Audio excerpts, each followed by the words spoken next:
Bueno, buenos días a todos y todas. Espero que se encuentren muy bien.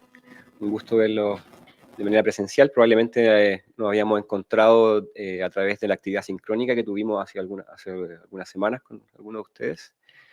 Y lo que vamos a presentar junto a Vania tiene que ver con abrir un proceso de reflexión junto a ustedes sobre la temática que nos convoca en este seminario y que ustedes han estado aprendiendo distintas cosas a través de la plataforma web y de los distintos videos y clases que han podido ver a través de esta plataforma. Y tiene que ver con también abrir ciertas preguntas y una conversación al final de esta jornada que tenga un carácter bidireccional, porque no se trata aquí simplemente de entregarle conocimiento a ustedes, por supuesto que eso es muy relevante, pero también creemos que ustedes tienen muchas cosas que enseñarnos a nosotros respecto al tipo de grupos de niños, niñas y adolescentes con quienes trabajan, que son particulares en sus necesidades, en las complejidades que presentan en términos de salud mental, en términos de sintomatología, en términos de cruce de distintas dimensiones, no solo de salud, sino que también sociales y de trayectorias de vida. Y sin duda que tienen mucho que enseñarnos a nosotros respecto al trabajo cotidiano con estos niños, niñas y adolescentes. Y la agenda de hoy está compuesta, en primer lugar, vamos a abordar algunas cuestiones que tienen que ver con modelos teóricos y explicativos del riesgo suicida. Vamos a revisar algunos de ellos, siempre con la intención de pensar, de tener algunas herramientas teóricas y algunas distinciones conceptuales para ir a mirar la realidad y discutirla. Luego vamos a abordar la relación entre trauma y riesgo suicida, porque se trata de una dimensión que sin duda está muy presente en el trabajo que ustedes realizan día a día, ¿no? Tipo particular de población y grupo con quienes ustedes trabajan, probablemente la cuestión del trauma aparece constantemente y es relevante pensarlo en relación a los comportamientos suicidas. Luego vamos a hablar sobre el efecto de contagio de comportamientos autolesivos, que es probablemente una realidad que también enfrentan en sus espacios de trabajo, en las residencias, ¿no?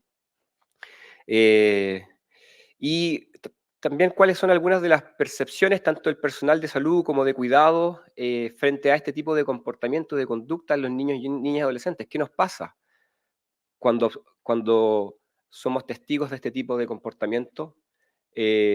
Cuando tenemos que lidiar con este tipo de comportamientos en nuestro trabajo cotidiano. ¿Qué producen las personas? ¿Cuáles son las reacciones? ¿Y qué podemos hacer para manejar esas reacciones? Luego vamos a abordar una herramienta muy útil, que es parte también de las clases que ustedes han podido tener en la plataforma web, que es el plan de seguridad personalizado para enfrentar situaciones de crisis de riesgo suicida. Y finalmente vamos a terminar con algunos desafíos, como, insisto, una manera de abrir la discusión. Entonces, comencemos por preguntarnos teóricamente acerca de la suicidalidad, del riesgo suicida, los comportamientos suicidas. Eh, Típicamente cuando uno piensa en riesgo suicida, en suicidio, o en esto llamamos suicidalidad, uno lo tiende a pensar por sentido común, y no solo por sentido común, sino que también en el plano profesional, como una especie de continuo, como un espectro, ¿sí? Que va desde la ideación suicida hasta la muerte por suicidio. Y uno tiende a pensar inmediatamente de manera lineal esta relación, ¿sí? De una ideación suicida hacia los planes, la planificación del suicidio, los intentos de suicidio y que podrían terminar en muertes por suicidio. Sin embargo, lo que sabemos a partir de la investigación más reciente es que en realidad en los comportamientos suicidas no hay nada lineal. Es un fenómeno complejo y eso significa que no hay linealidad. ¿Sí? Es un fenómeno no lineal. Por lo tanto, tendríamos que en primer lugar, sacarnos de la cabeza esta imagen de continuo o de linealidad entre estos distintos, entre comillas, momentos, ¿no? Más bien lo que hemos aprendido a partir de la investigación de las últimas décadas es que la suicidalidad es un fenómeno complejo que puede tener distintas trayectorias, muy heterogéneas. Puede haber remisión de la ideación suicida, algunas veces de manera espontánea, sin necesidad de intervención. Puede haber una deriva hacia la planificación y búsqueda de métodos para suicidarse. intentos de suicidio sin planificación o con planificación, y finalmente muertes por suicidio. Pero cada una de estas trayectorias heterogéneas va a depender de los distintos factores de riesgo y protectores que estén presentes, que estén simultáneamente presentes en la vida y en el contexto que habita una persona. De manera tal de que no hay linealidad de la ideación a la muerte por suicidio, sino que más bien puede haber distintas trayectorias en función de las características singulares de las personas.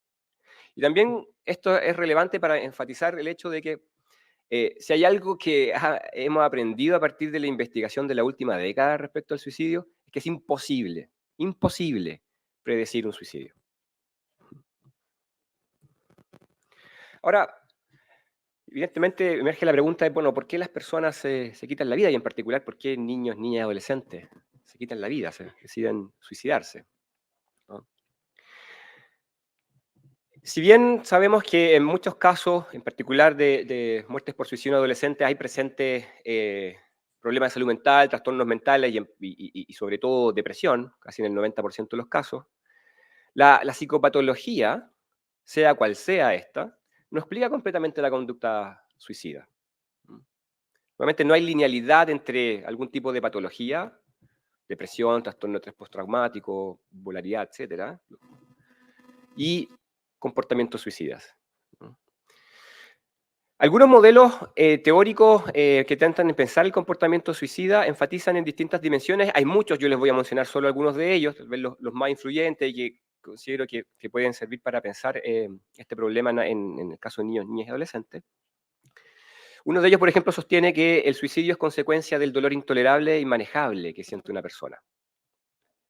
Ahora, esto es relevante porque cuando hablamos de suicidio no estamos hablando de que una persona esté pensando, el problema no pasa en el eje vivir, morir o el sentido de la vida. El problema del suicidio no es el sentido de la vida. El problema es el eje sufrir, dejar de sufrir. Entonces la naturaleza del fenómeno es distinta. No es el problema del sentido de la vida, es el problema de cómo puedo evitar el sufrimiento, un sufrimiento intolerable, insoportable. Otros modelos teóricos van a enfatizar que el suicidio, las conductas suicidas están asociadas a un déficit en ciertas habilidades, en ciertas capacidades, en particular la capacidad que tienen las personas, niños, niñas y adolescentes, de regular sus emociones, la tolerancia frente al estrés.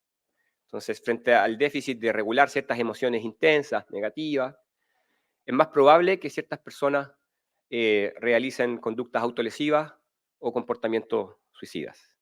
Otros modelos van a enfatizar una idea del suicidio como una suerte de estrategia de control, una estrategia de control sin conciencia, es decir, frente a este dolor psicológico, sufrimiento psíquico intolerable, que además está asociado a una pérdida de la sensación de control que tengo sobre la situación y sobre mi propia vida, entonces el comportamiento suicida es una manera para adquirir control, para aumentar la sensación de control versus la sensación de entrampamiento, de no encontrar otras alternativas, de no encontrar otras salidas, o la sensación de derrota frente a la cual se encuentran muchas personas en una situación de crisis de suicidas, o también una manera de evitar ciertos recuerdos que son dolorosos.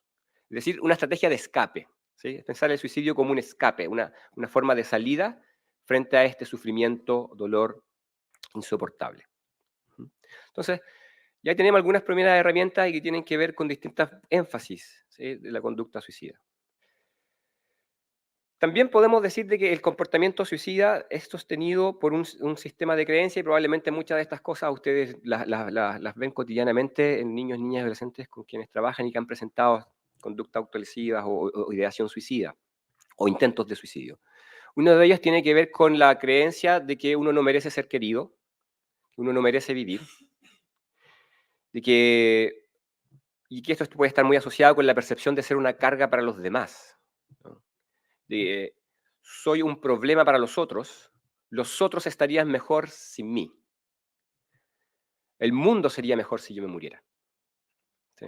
Este tipo de creencias o de frases que podemos ver instaladas en las personas que presentan ideación suicida. O una sensación de impotencia asociada a esta experiencia de entrampamiento, ¿no?, que comentábamos, ¿no? No puedo superar este problema de otra manera, ¿sí? No veo alternativas. O la baja tolerancia al estrés. No puedo soportar más este dolor. Yo quisiera concentrarme un momento en un modelo teórico de comportamiento suicida que me parece interesante por dos cosas. Uno, que es relativamente sencillo, que tiene parsimonia, y eso es algo que uno esperaría de todo modelo teórico, que sea parsimonioso. Y además es un modelo que tiene bastante evidencia en la investigación durante los últimos años. Este modelo es la teoría interpersonal del suicidio de un psicólogo que se llama Thomas Joyner, que es profesor de la Universidad de Harvard. Y enfatiza lo siguiente, este modelo. En el comportamiento suicida, en el riesgo suicida, uno puede encontrar generalmente tres dimensiones. Una de ellas es lo que se denomina en este modelo el sentimiento de pertenencia frustrada, la sensación de soledad, estoy solo, el sentimiento de desconexión respecto a los otros. Y este sentimiento de pertenencia frustrada a determinados grupos o comunidades, al estar combinado con la sensación de ser una carga para los demás, con esta percepción de ser un problema para el resto, la superposición de estas dos dimensiones que genera las condiciones para que emerja la ideación suicida o el deseo de morir. ¿Sí? Sentimiento de pertenencia frustrada, no pertenezco a ningún grupo, siento que estoy solo y soy un problema para los demás. Ambas cosas generan las condiciones para que puedan emerger ideas suicidas, ¿sí?, y deseo de morir. Pero de la ideación suicida a un intento de suicidio hay un trecho, ¿no? Hay un camino por recorrer. No es automático ese paso. Y tampoco es lineal, como comentábamos anteriormente, ¿no? Sino que es necesario un tercer factor que enfatiza este modelo teórico. Y este tercer factor es lo que denomina la capacidad adquirida para el suicidio, el comportamiento suicida. ¿Sí? ¿A qué refiere esta capacidad adquirida? Refiere al hecho de que las personas que intentan suicidarse son personas que a lo largo de sus trayectorias de vida han perdido progresivamente el temor a la muerte. O tienen una mayor tolerancia al dolor físico, por ejemplo. No tienen un temor a morir. En general, esta capacidad adquirida o este menor temor a la muerte está asociada, por ejemplo, a las conductas autolesivas, que de hecho uno puede observar que es un factor de riesgo relevante del comportamiento suicida, ¿no? Los cortes, por ejemplo, sobre el cuerpo. La medida en que esta conducta se repite a lo largo del tiempo, los y las adolescentes le van perdiendo el temor a autoagredirse. Y además realizan autolesiones cada vez más graves, ¿no? Entonces, la combinación de estos tres factores, el sentimiento de pertenencia frustrado, la percepción de ser una carga para los demás y esta capacidad adquirida para la conducta suicida, de manera combinada, genera las condiciones para que pueda producirse un intento de suicidio. Ahora, nuevamente esto no es causal, ¿sí? Precisamente si el comportamiento suicida es un fenómeno complejo, es muy difícil hablar de causalidades, ¿sí? Hay más bien distintos factores de riesgo, distintas dimensiones que de manera combinada aumentan la probabilidad de que una persona intente suicidarse o muera por suicidio, ¿sí? Por ejemplo, pensemos en el caso del sentimiento de pertenencia frustrado. Ustedes podrían traducirlo a experiencias de victimización o de discriminación por orientación sexual o desescolarización, por ejemplo, que puede ser un problema relevante en el grupo con quien ustedes trabajan, ¿no? O en el caso de la capacidad adquirida, como ya les decía, un factor relevante son los comportamientos autolesivos, pero también podría serlo el hecho de haber sido víctima de violencia, de abuso sexual, ¿sí? Violencia de todo tipo. ¿Mm? O la percepción de ser una carga para los demás podría estar asociada, por ejemplo, a la presencia de ciertas enfermedades crónicas o discapacitantes. Entonces, distintos factores pueden ir contribuyendo a estas dimensiones que, insisto, de manera combinada aumentan la probabilidad, según este modelo, de un comportamiento, de un intento de suicidio.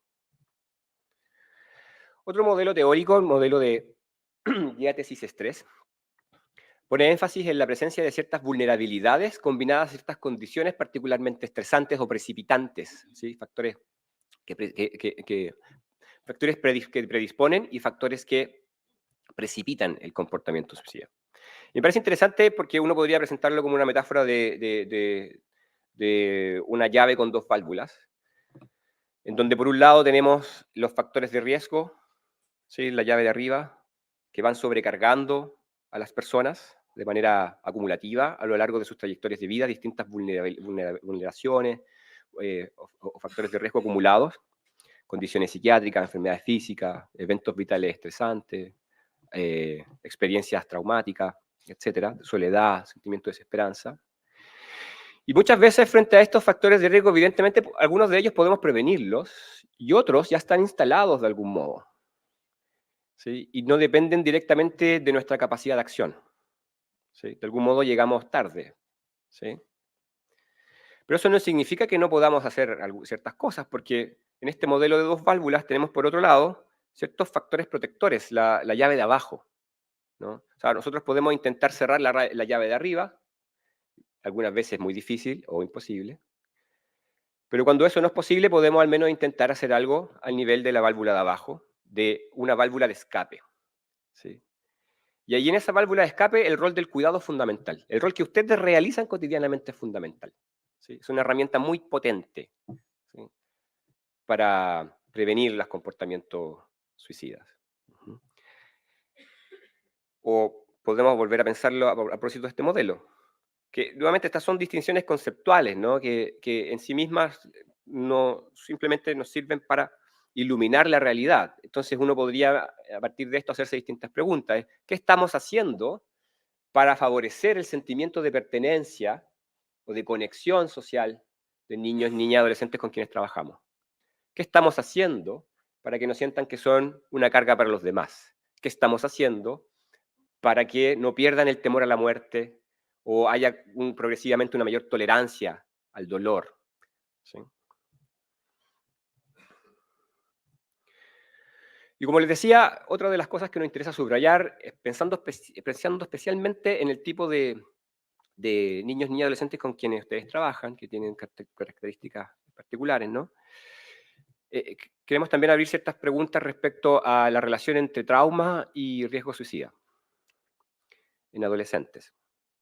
Y por distintos estudios sabemos que las experiencias traumáticas aumentan en 5 veces el riesgo de presentar ideación, planes o intentos de suicida, más de 5 veces.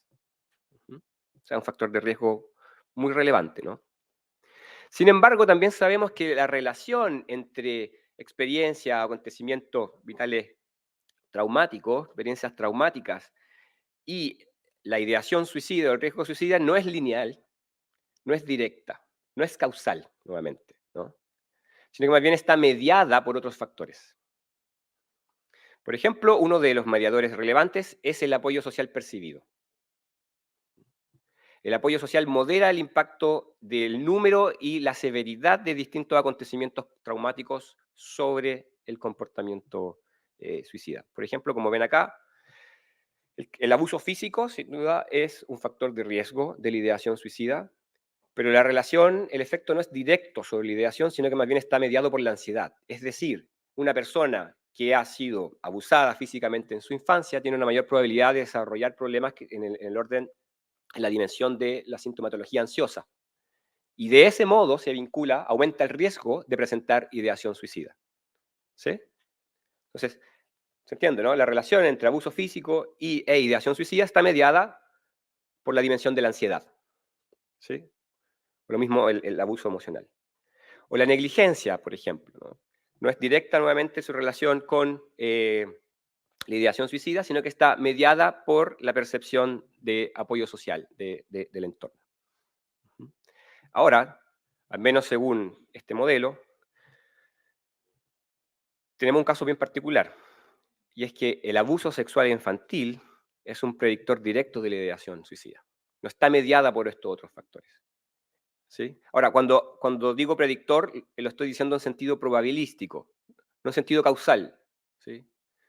En el sentido de que aumenta la probabilidad de que en una persona se presente ideación suicida, emerja la ideación suicida.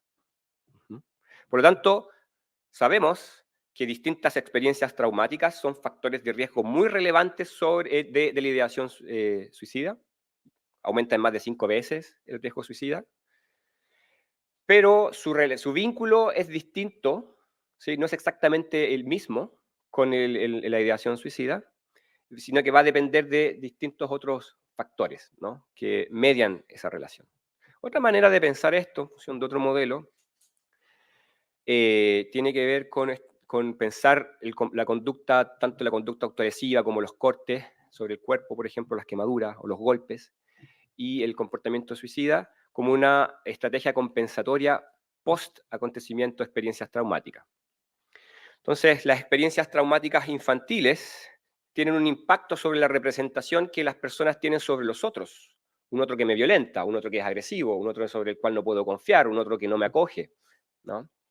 Que no es capaz de leer mis necesidades. Y esto se traduce en mayores conductas de aislamiento de las personas, conductas evitativas. Y de ese modo se asocia como un factor de riesgo a la conducta suicida o la conducta autolesiva, ¿sí? O estas mismas experiencias traumáticas infantiles podrían traducirse en no solo una representación negativa de los otros, sino que también una representación negativa de sí mismo, ¿sí? Y traducirse en ciertas formas de autoculpabilización, una manera de reaccionar a ciertas situaciones frustrantes, o la frustración, es autoculpándome, ¿no? Culpabilizándome. Soy yo el problema. Y de ese modo, vincularse con las conductas suicidas, como una forma de autocastigo.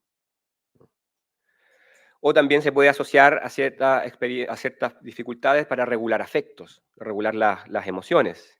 Y de ese modo se podría traducir en conductas más impulsivas. Y así vincularse finalmente al comportamiento autolesivo o suicida. Entonces, como ven, las experiencias traumáticas se asocian a las conductas autolesivas y a los comportamientos suicidas, pero hay que pensar cuáles son los posibles mecanismos mediadores entre esa relación, ¿sí? Y esto, que nuevamente insisto, es teórico, es un modelo, nos permite ir a mirar la realidad con otra herramienta y hacernos las preguntas respecto a qué dimensión podría estar involucrada o verse afectada en los niños, niñas y adolescentes con quienes trabajamos cotidianamente. La representación de los otros, la representación de sí mismo, la desregulación emocional, la dificultad para integrar ciertas experiencias afectivas o cognitivas, de manera tal de que el único recurso que tengo para hacer frente a ciertas situaciones de crisis es mi propio cuerpo, atacándolo, por ejemplo, ¿sí? Entonces creo que permite al menos ir a mirar la realidad con lentes, ¿sí? Nos permiten hacer distinción. Respecto a la cuestión del efecto contagio, o de contagio social, que es probablemente algo frente a lo cual que han visto, ¿no? Y que ven en las residencias, los niños, niñas y adolescentes con quienes trabajan, particularmente de conducta autolesivas como los cortes, por ejemplo, ¿no? Esto es un efecto que existe, ¿no? Es real, ¿sí? Esta idea esta metáfora del contagio, y existen distintas dimensiones. Una de ellas tiene que ver con cierta influencia, contagio social que se produce de los comportamientos suicidas a nivel masivo, a nivel público, el denominado efecto Werther, que es algo que también está en el curso, ¿no? Probablemente ya conocen, que se refiere a la imitación o a la identificación con el suicidio de ciertas personas, que pueden ser una identificación que puede ser horizontal, en el sentido con identificación con pares, con amigos, amigas, familiares, ¿sí? que han muerto por suicidio, o que puede ser vertical, la identificación con ciertas figuras famosas, con personajes públicos, con el cantante o la cantante que se suicidó, con el actor, la actriz, etc. Y este efecto Werther es real, existe, está documentado. aumenta las muertes por suicidio en determinados momentos en la población. ¿Sí? Y lo que sabemos es que el efecto Werther ocurre, tiene una mayor probabilidad de ocurrir sobre todo en adolescentes, es donde más se observa, ¿sí? La población adolescente, y particularmente en adolescentes mujeres. ¿Sí? Y sobre todo cuando la mala información, la mala comunicación, la mala cobertura de la muerte por suicidio refiere a celebridades, a personas famosas. ¿Sí? Pero sin duda que ese efecto de contagio a nivel masivo, a nivel público, a través de los medios de comunicación, por ejemplo, no puede ser exactamente igual, sospecharán, del contagio en las instituciones. Tiene ciertas características distintas, ¿no? Y hay algunas hipótesis respecto a cómo se produce este efecto de contagio social al interior de ciertas instituciones de, por ejemplo, hospitalizaciones psiquiátricas o residencias para menores, o también en cárceles, por ejemplo. Algunas de ellas tienen que ver con una hipótesis que subraya el fenómeno de selección social. Es decir, las personas que se autolesionan, por ejemplo, que se cortan, tienden a vincularse o establecer redes con otras personas que presentan las mismas conductas, porque hay cierta afinidad. Entonces, esto estaría detrás del fenómeno de observar que hay un grupo de niños, niñas y adolescentes que presentan esta misma conducta autolesiva.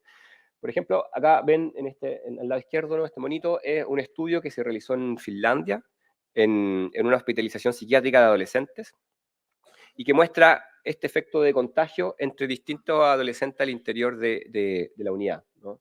Cada línea representa un episodio autolesivo, ¿sí? El tipo corte o quemaduras.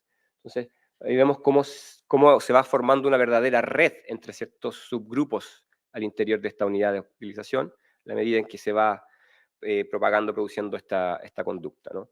Pero bueno, hay ciertos individuos, como el 4 y el 5, que permanecen fuera de esta red, ¿no? Ahí sería interesante preguntarse por qué, ¿no? O por qué hay algunas que sí están vinculadas y otras no, ¿sí? Entonces, la primera hipótesis, selección social. Tiende a haber mayor afinidad con aquellas personas que presentan las mismas conductas. Pero hay otra hipótesis que, que tiene que ver más bien, que subraya sobre todo el efecto de socialización, que es un poquito distinto. Tiene que ver con el hecho de que es una conducta aprendida. ¿Sí? Niños, niñas, adolescentes pueden aprender de otros u otras este tipo de conductas y sus funciones y comenzar a presentarlas al interior de las residencias, por ejemplo, ¿no? Por ejemplo, un caso de un adolescente que me tocó ver una vez, en el que estaba hospitalizada en una unidad de psiquiatría, decía que ella al llegar allí no se cortaba, pero empezó a escuchar a sus pares, mujeres sobre todo, que hablaban de esto, y ella quedaba un poco fuera de la conversación, no tenía nada que decir, entonces lo hizo por primera vez de manera exploratoria, y luego se dio cuenta de que servía para algo, y de que era muy eficaz, ¿sí? Y luego la conducta se fue instalando y se fue cronificando, ¿no? Pero también hay otra hipótesis que enfatiza la existencia de un tercer factor. No tiene que ver con un efecto de selección o de socialización, sino que más bien con un tercer factor que son los estresores compartidos por un grupo de personas.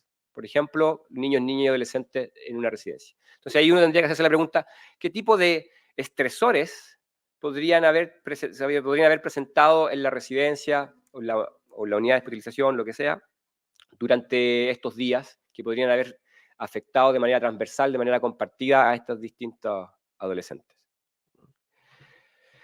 Y también hay algunos estudios que subrayan que este efecto de contagio se presenta sobre todo en adolescentes que presentan una mayor dependencia, sobredependencia respecto de los otros y una mayor necesidad de pertenencia, como por ejemplo el caso de este adolescente que les comentaba, ¿no? Queda un poco fuera de las conversaciones de sus pares acerca de las autolesiones y encontró a través del autolesionarse una manera de entrar a ese grupo, ¿no?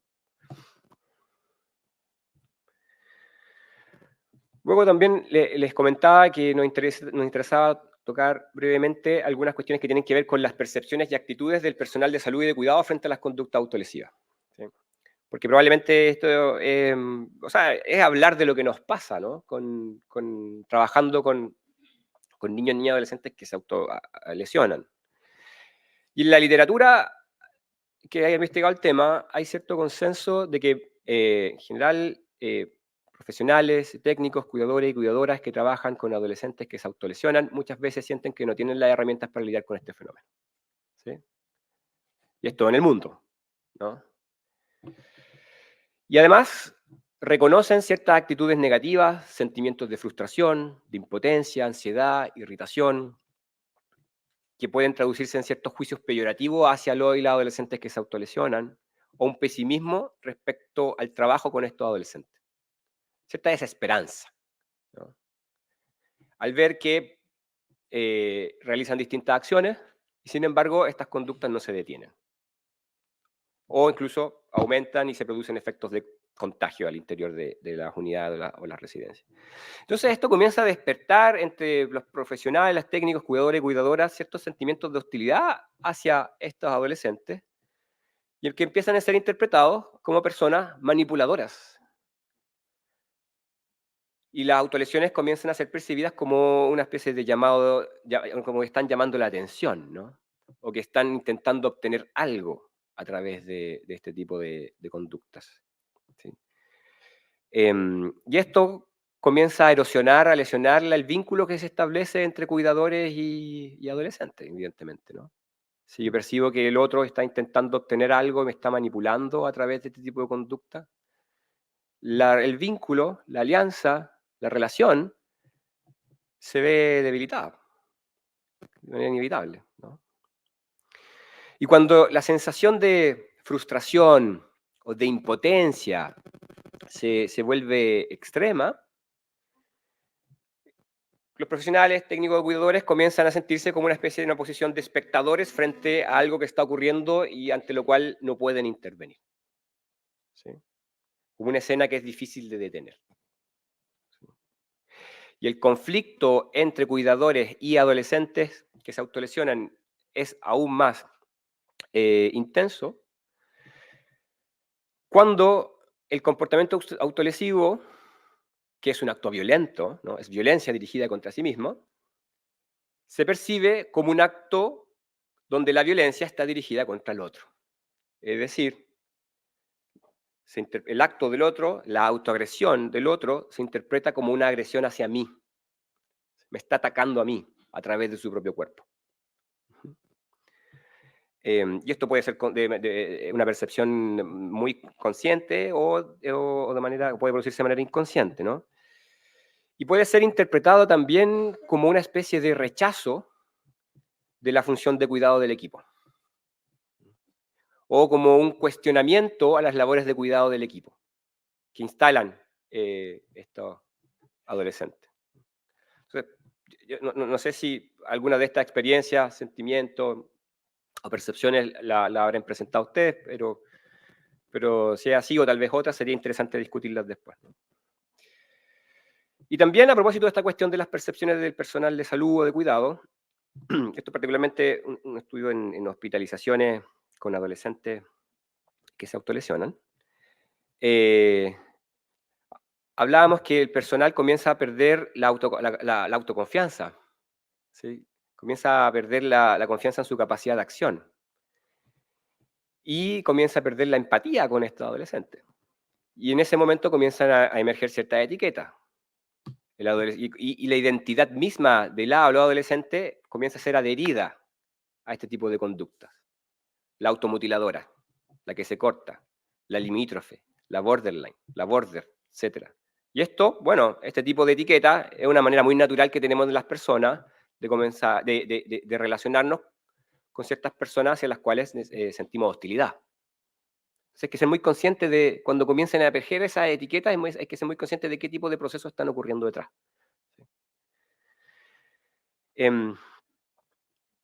Y esta atribución de funciones interpersonales de la conducta autolesiva, como lo hace para llamar la atención, o lo hace para manipular, lo hace porque quiere obtener algo, lo hace para manipularme, comienza a estar asociado a una percepción negativa de la persona que impide el establecimiento de una buena relación, como decíamos, y comienza también a emerger de manera inconsciente de que esos adolescentes que se autolesionan tienen menos derecho a recibir atención o cuidado que otros adolescentes.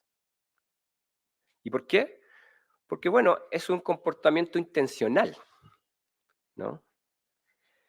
Entonces, comienza a operar cierta distinción entre un sufrimiento que es legítimo, se concibe como legítimo cuando es un sufrimiento que no es autocausado, que no es intencional, versus una forma de sufrimiento que es ilegítimo o que no tiene una causa real aparente, ¿no? Entonces, un sufrimiento que es autoproducido, por decirlo de algún modo, un autoataque, una autoviolencia, y además de manera intencional, entonces comienza a ser percibido como un tipo de comportamiento, un tipo de sufrimiento que merece menos atención que otro tipo de sufrimientos que son más legítimos, ¿sí? Realmente esto puede ser más o menos consciente, pero es algo que se observa en los equipos que trabajan sobre todo con adolescentes que presentan conducta autolesiva de manera repetida, ¿no? Sí, esto es para abrir la discusión que vamos a tener después, ¿no? A propósito de su propia experiencia con niños, niñas y adolescentes en riesgo de suicidio o presentan conducta autolesiva. Y a continuación le doy el paso a Vania.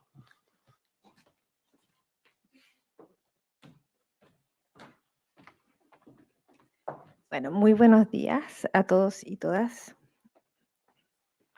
Y lo que vamos a ver brevemente, puntualizar, es qué podemos hacer frente al riesgo suicida. Entonces, tenemos, por una parte, poder hacer una buena evaluación, y para eso, bueno, no sé si todas las personas que están acá tienen acceso al curso. ¿Me pueden levantar la mano quién no tiene acceso al curso online? Ya. Entonces, como hay temas importantes que son como, por ejemplo, tener una evaluación de los factores de riesgo, factores...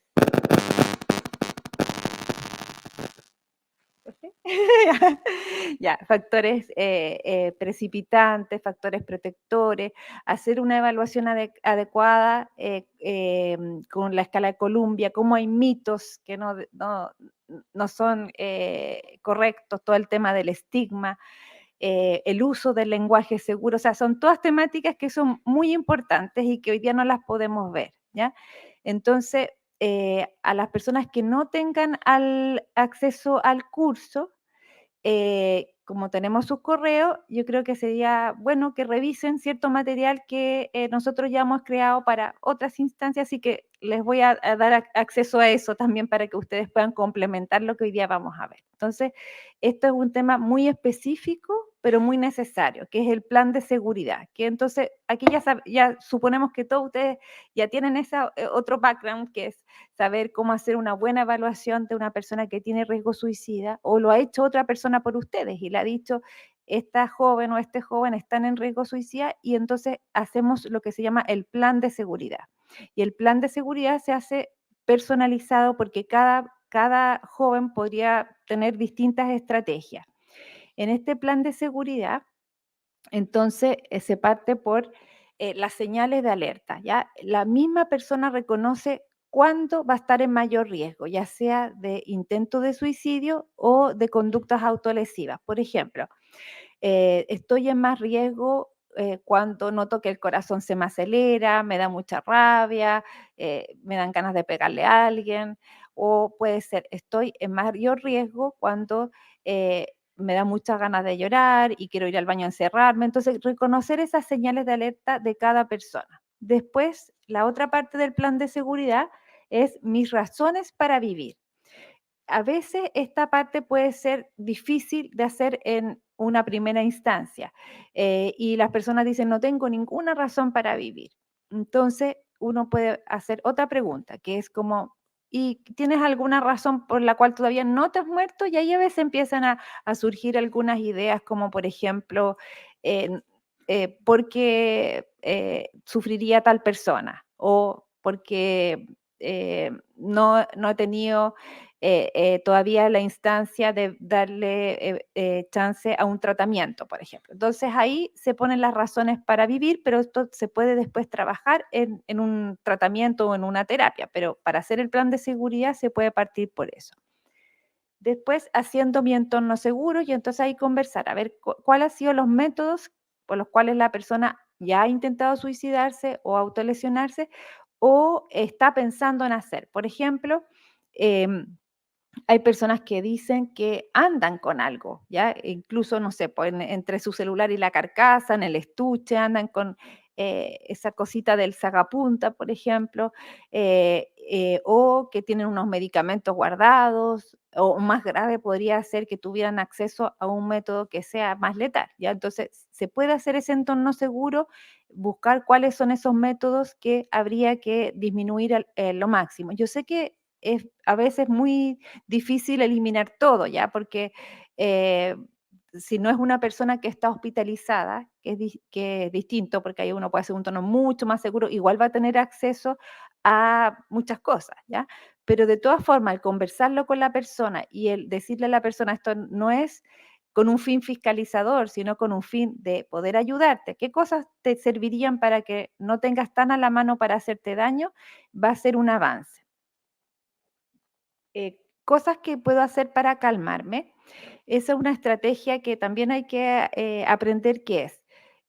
Regulación emocional. Y entonces, para ocupar la estrategia de regulación emocional es cuando la persona reconoce que sus emociones negativas, negativas no en el sentido de mala o buena, sino que son las que producen malestar, como la rabia, la angustia, la tristeza, la frustración, son muy intensas y que pueden gatillar un intento de suicidio o una autolesión. Entonces, la regulación emocional lo que hace es disminuir la intensidad de esa emoción para que la persona después pueda pensar más adecuadamente acerca de la situación y poder actuar.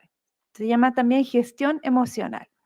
Y entonces la regulación o gestión emocional, hay distintas estrategias que también son individuales. Por ejemplo, distraerse. Entonces puede ser que para una persona sea un buen distractor el ver una serie o el ver a escuchar música, puede ser pintar, dibujar, leer, etcétera.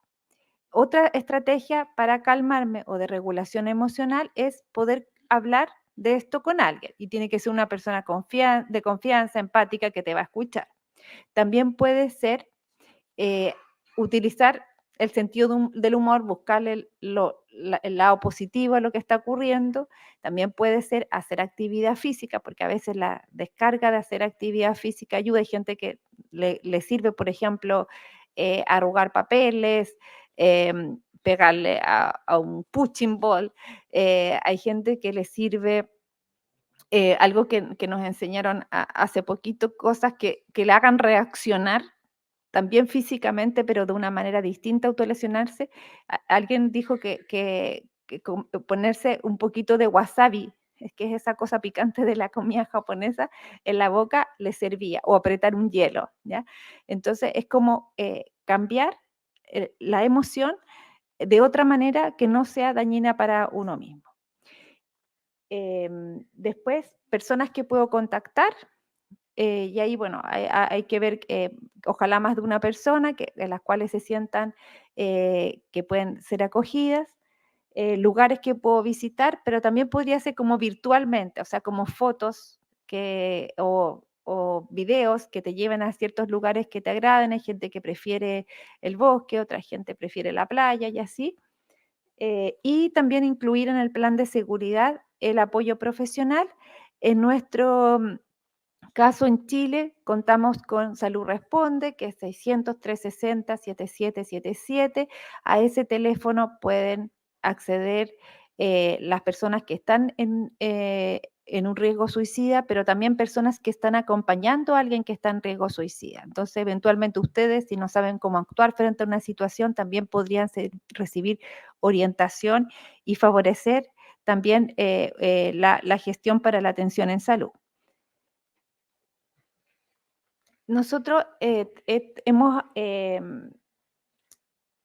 tenido la experiencia de apoyar equipos de atención primaria que están atendiendo jóvenes bajo la protección del Estado a través de la teleconsultoría. Eso significa que son equipos que estaban en esta región, de hecho eran 2 centros de atención primaria, eh, una psicóloga, eran puras mujeres, era una psicóloga, una médica y una trabajadora social que se reunían una vez al mes con una profesional psiquiatra o psicóloga especialista en la temática para poder recibir entonces esta orientación acerca de los casos y poder apoyarlas de mejor manera. Ya creemos que la teleconsultoría es una buena herramienta para los equipos porque ustedes pueden recibir una asesoría, pero ustedes estar a cargo del caso. Ya es difícil que, por ejemplo, alguien que está em, desde, no sé, desde Punta Arenas, supongamos, les puede orientar a ustedes sobre el caso, pero quienes pueden ejecutar mejor esas acciones van a ser quienes están en el territorio. Entonces, aprovechando las tecnologías, esa sería una buena oportunidad. Estas fueron 15 sesiones que eran a través de video teleconsultoría de 90 minutos que tenían frecuencia semanal para cada uno de los centros. Se vieron 11 casos diferentes, fue factible y percibida como útil y se requiere avanzar a estudios de mayor escala. Uno de los grandes desafíos que había así para poder abordar los casos era la dificultad de que mantener la continuidad de los vínculos, ¿ya? Porque nos pasa que de repente, por ejemplo, hay, ya, pongamos un nombre, eh, Catalina. Catalina está bajo la protección del Estado en un centro ambulatorio, pero ese centro ambulatorio eh, no se renueva por los sistemas que hay de licitación al año siguiente y tiene que pasar a depender de otro equipo, ¿ya? En ese otro equipo todavía no han podido contratar una psicóloga, así que hay o psicólogo en tiempo sin profesional. Luego contratan a alguien, esa persona al mes tiene que salir con una licencia médica por razones de burnout y salud mental, por ejemplo, ¿ya? Y luego, entonces, es un círculo y al final la persona no está recibiendo el tratamiento adecuado ni se mantiene esta continuidad de vínculos que es tan importante. Por otro lado, el vínculo debiera ser un vínculo terapéutico, no un vínculo, em, a ver, es probable que haya estilos de apego que se desarrollan con más frecuencia en personas que han sido vulneradas en sus derechos, ¿ya? Y esos estilos de apego son estilos de apego más inseguros, ¿ya? Y excesivamente dependientes. O al contrario, que genera mucha desconfianza, ¿ya? Entonces, como o muy pegoteados, digamos, con las tías o los tíos, como les dicen, o con mucho rechazo, o un día de una manera y otro día de otra, ¿ya? Entonces, que esto se transforme en una relación que sea terapéutica es un gran desafío para todos nosotros, ya que nosotros no somos los amigos, igual que con los hijos, no somos los amigos de los hijos, pero tenemos que tener una relación que es de contención, de confianza, y también a la vez de puesta de límites, ¿ya? Me acuerdo un caso que cuando estábamos hablando de este tema, una enfermera nos contó que uno de los jóvenes que ella atendía le dijo que se había enamorado de ella, ¿ya? Y que cuando saliera de la residencia iba a matar al pololo de ella, porque sabía que ella se iba a casar, ¿ya? Entonces ella estaba muy, muy preocupada por esta situación, no sabía, claro, cómo manejarla. Y también nosotros ahí estuvimos pensando, claro, qué señales dio ella que fueron interpretadas de una manera diferente de parte de ese joven, de qué es lo que es un vínculo de ayuda terapéutico y que a uno me importa a la otra persona, pero no era una relación romántica que esperara eso. Después conocer antecedentes y el estado actual de los casos, bueno, ese era otro desafío que era que uno le preguntaba con qué remedio ha estado, cuántos tratamientos recibió, cómo le hicieron los medicamentos, y la verdad es que nadie sabía. O cosas más habituales como cómo está durmiendo, no, es que le tocó al otro turno. Entonces, como que ese tipo de cosas son muy importantes para tomar decisiones, al menos yo que soy psiquiatra farmacológica, por ejemplo, es muy importante tomar ciertas decisiones y es importante conocerlo. También evitar la sobreintervención, que al final igual se transforma a veces como en ninguna intervención suficiente, que es ya, hay un equipo de atención primaria, en el colegio hay cierta intervención, está el equipo que está a cargo desde Mejor Niñez, y entonces no conversan entre ellos y como a ti te toca esto, a ti esto otro, o sea, como cómo hacerlo más integradamente, o sea, trabajar en equipo y el trabajo intersectorial. Yo dije hasta las 10:15, me di cuenta que me pasé, pero bueno, muchas gracias por escucharnos.